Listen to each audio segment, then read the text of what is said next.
બોલીએ સદગુરુ મહારાજની જય.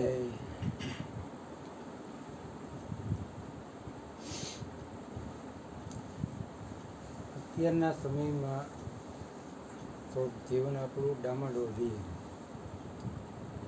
એટલે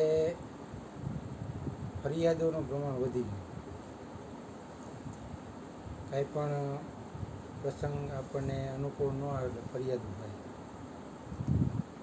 ચાલો આમ ન થયું, ગરમી પડે તો ફરિયાદ થાય, કેવો તાપ પડે, બહુ ઠંડી પડે તોય ફરિયાદ થાય, વરસાદ જાજો આવે તોય ફરિયાદ થાય, ન આવે તોય ફરિયાદ, આવતો જ એટલે જીવન આખું એમ ફરિયાદથી એમ ભરાઈ ગયું. તો એકવાર એક ગામમાં વરસાદ ચાલુ થઈ ગયો ખૂબ.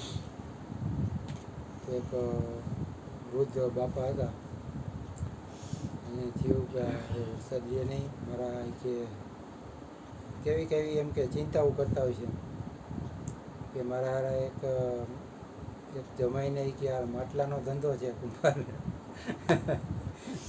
એના માટલા હુકાતા નહીં હોય કે વરસાદ રહી જાય તો સારું કે. તો એણે તો ભગવાનને પ્રાર્થના કરી કે ખમૈયા કરો એમ.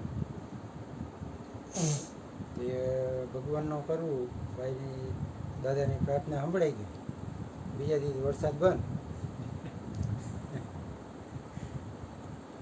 વળી બાપાને વિચાર આવ્યો કે હારું આ તો હાવ બંધ થઈ ગયો કે વરસાદ, મારા બીજા જમાઈને તો કે ખેતી છે એને શું કરવું.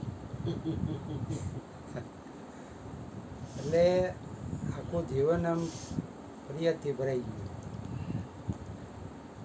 આમ ભગવાન આમાં શું કરે? ભગવાન તો એનું સાંભળે, એમ એને કીધું તો કર્યું. એટલે અહીંયા સત્સંગમાં બાપુ કહે કે ભાઈ ફેરફાર છે એમાં ફરિયાદ છે, કે સંસાર ચક્ર ફરતું જ રહે, એમાં ફરિયાદ તો રહેવાની જ છે. પણ છતાંય આપણે ગુરુ મહારાજે એક ધ્યાન આપ્યું છે.